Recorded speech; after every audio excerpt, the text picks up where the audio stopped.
আসসালামু আলাইকুম everyone, I hope সবাই অনেক ভালো আছেন। আজকে নিয়ে আসলাম অনেক দিন পর সিম রান্নার রেসিপি। তো আমার গাছের সামান্য কিছু সিম হয়েছিল, তো সেই সিমগুলো দিয়ে ভাবলাম যে একটা তরকারি রান্না করা যাক। তো রুই মাছ ছিল অল্প, তো সেই রুই মাছ দিয়ে সিম দিয়ে রান্না করতে চলে আসলাম। তো এই সিমগুলোর নাম হচ্ছে রানার সিম। তো আপনারা হয়তো অনেকেই রানার সিম চিনেন, মানে ইংল্যান্ডে যারা থাকেন তারা বাহিরের দেশের বিভিন্ন রকমের সিম হয়, তো সেই সিমগুলো নাম হচ্ছে রানার। তো রানার সিম দিয়ে আজকে আমি রুই মাছ দিয়ে রান্না করছি।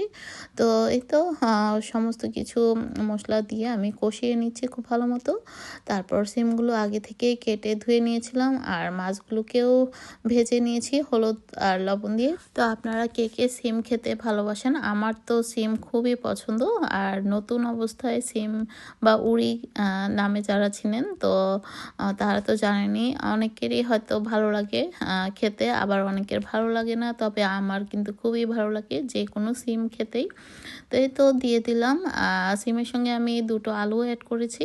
তো মশলাটা কষানোর সাথে সাথে আমি সিম এবং আলুটাকেও বেশ কিছুক্ষণ কষিয়ে নিব। তো এই তো দেখতে পাচ্ছেন, খুব বেশি যে সিম হয়েছে তা কিন্তু না, তারপরেও যতটুকু হয়েছে আমাদের দুজনের জন্য এনাফ। তো এই আর কি। তো সামান্য একটু পানি দিয়ে নিলাম, কারণ মশলাটার গ্রেভিটা একটু ঘন, তলায় লেগে যেতে পারে। আর সিমটা সিদ্ধ হতে যতক্ষণ লাগে, মানে কষানোর জন্য একটু পানি দিলে বেশ ভালো হয়। তো একটু পর পর নেড়ে চেড়ে দিচ্ছিলাম এই আর কি।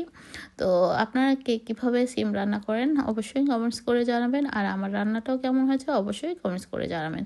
তো এই পর্যায়ে সিমটা কষানোর পর আমি দিয়ে দিলাম ভেজে রাখা মাছ, সঙ্গে দিয়ে দিলাম ধনেপাতা কুচি, আর দিয়ে দিলাম কাঁচামরিচ ফালি, আর দিয়ে দিলাম পরিমাণ মতো ঝোল। তো টেস্ট অনুযায়ী লবণটাও অ্যাড করে দিব। তো এই আর কি। তো দেখতে মাশাআল্লাহ অনেক সুন্দর হয়েছে কালারটা। আপনাদের কাছে কেমন লাগছে জানি না, আর খেতে কিন্তু অসাধারণ হয়েছে এই সিম রান্নাটা।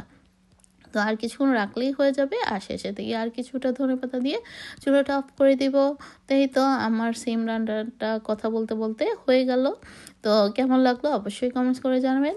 সিম যেভাবেই রান্না করা হোক না কেন বা ভর্তা, খুবই ভালো লাগে সিম খেতে। তো আপনাদের কার কাছে কেমন লাগে অবশ্যই কমেন্টস করবেন। তো আজ এ পর্যন্ত, আল্লাহ হাফেজ, থ্যাংক ইউ ফর ওয়াচিং।